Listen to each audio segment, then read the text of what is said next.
Hi there, welcome back to another 5-Minute Mysteries review. Today I have a back-to-back review, two reviews built into one, based on 2 volumes of a running series by a very creative new performer on the scene.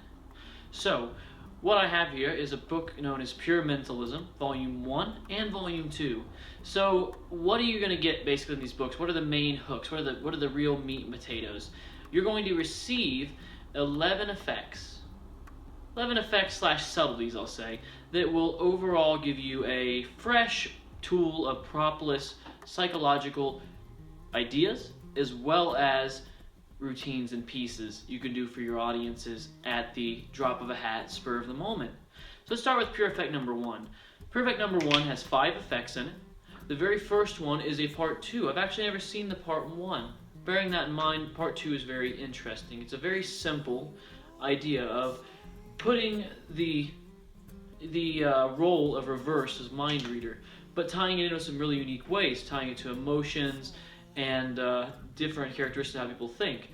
So what you're essentially getting in physical emotions is a really interesting reverse witch hand effect.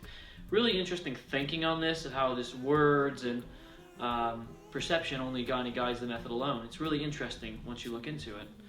Bold psychometry is the next routine on this. It's an amazing little volume.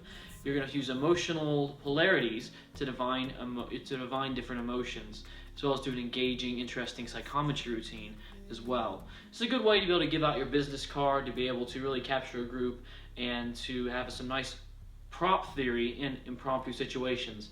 Bearing in mind, my definition of impromptu is what I got from Doc Hilford. It's impromptu mind reader lecture. What I mean by that is, impromptu is not no props, not propless. It's quintessentially in readiness, which is where the word actually comes from. It's Latin. That being said, this impromptu effect uses 3 business cards, but it's very clever on how it uses the final reveal to create a sneak thief-esque moment where you literally do not peek the very last card. Very interesting, very clever thinking in this. The next thing in here is erasing a fear. This is a real therapeutic technique. So for those of you that share my kind of understanding that using mentalism and hypnosis and things intertwined, you can actually make impacts on people's lives. This teaches you a way to reduce somebody's anxiety for fear or other limiting belief in their life. I personally love this. This is my favorite thing, I think, in the whole set. I just love everything that can just benefit humanity as a whole. This is a very good piece for that, having your arsenal, something you can do to help someone genuinely in the moment. Next we have number steal and reading. This is a very nice revelation. it's funny, I read this. I have a very similar revelation I used to do as a bet. But it's a way to cheekily and using a little stagecraft really make your revelation impactful, visual, and audible at the same time, as well as get the phone number of that certain someone that you really want to get to know, and willingly get it as well in an amazing way. So the final one in this first volume is forgotten impressions. Excuse me. See how I did? See what I did there? So basically what you have a way to do is amazingly do the most unique, clever kind of peek on the planet. Those of you that are thinking are going to go one way and think that it requires something entirely different than what it really does. It's a completely impromptu method. Really, really clever. And I won't say much more than that, other than it's very, very nice to hone in on certain things. Now, that's volume 1, that's the end, that's the very first volume. Now we're on to volume 2, there's even more amazing psychological subtleties and routines inside of here. So, what are you going to find in volume 2? It's much of the same style of material in a way, but a little bit more on the fringes, which I think is a very nice thing. Start off, you're going to have thought sharing, which, how many of you ever heard that hack line of, think of any place, a place you're thinking of? Taiwan? Me too! It takes that and turns it into an actual moment of astonishment, and a really potent moment that can segue into a more impressive effect, and is really, really incredible what he's done, basically what he's done with this. Pure card reading is a way to divine any playing card somebody is merely thinking of. I know we've all seen COG, we've all seen these kind of pseudo systems before. This is a very nice system. Purely verbal, purely thinking logically, and entirely possible. Lots of psychological subtleties sprinkled in as well that you can definitely use in your other works so that you can learn how to do an effect such as this. On its own, great. Taking the subtleties from it, applying to other things, even better. I think it's a great system, though, to actually genuinely read a playing card out of somebody's head. So, what's interesting is the next two kind of go together with one another. The first is an idea called UA, Universal Anything. Imagine Banachek's Universal Drawing, but no drawing. Very clever, very smart thinking in this. Gives you the way to, how I would personally use, I would use it pre-drawing duplication, so that way you get this amazing impression of being able to really hone in somebody's thoughts. You can use it over the phone as well, which is really interesting too. And it can be used on its own just as a drawing duplication as well.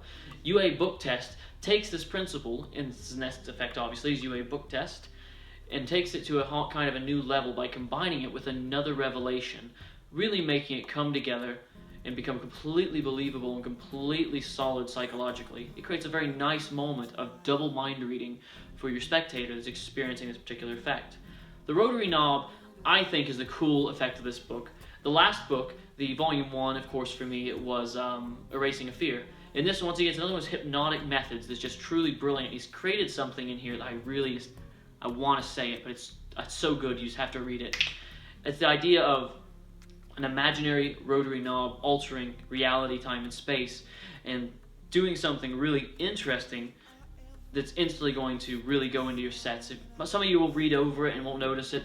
What I find is beautiful in it, you'll see if you understand me and why I'm using it to have some really crazy things happen. Absolutely propless, impromptu every time. Bluff readings.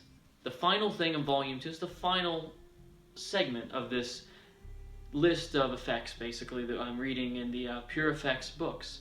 That being said, bluff readings is a way to create readings almost out of nothing. A way to be able to reveal amazing things about your audience that you have no way of knowing, but at the same time somehow you haven't. Think along the lines of almost a Peter Turner-esque kind of thinking, but done to stage, and not even done to stage zones, it can be done close up as well. So, what is the final thought on Pure Mentalism, Volumes 1 and 2? Absolutely astounding materials. Now, looking at this from a performer constantly trying to learn, expand their mind, some of you will look at this and some of you may look at this and just not use anything in it. And I say that, you should not look at it as just pure effects and that's it. The principles and the material inside are very, very interesting in a way that will make your brain and your gestalt kind of go about how you think of new and unique things. Overall, I highly recommend this volume for someone who's looking to expand their knowledge even more and find new psychological principles, the real meat, the moments that make a theatrical performance of mind reading, mentalism, magic truly unexpected and unexplainable. Thank you for joining me again here at 5 Minute Mysteries. Once again, I'm Jacob. If you'd like to see more, please subscribe. I appreciate it. You get to see this face more than you probably already do. That being said, thank you for joining me, and we'll see you again next time.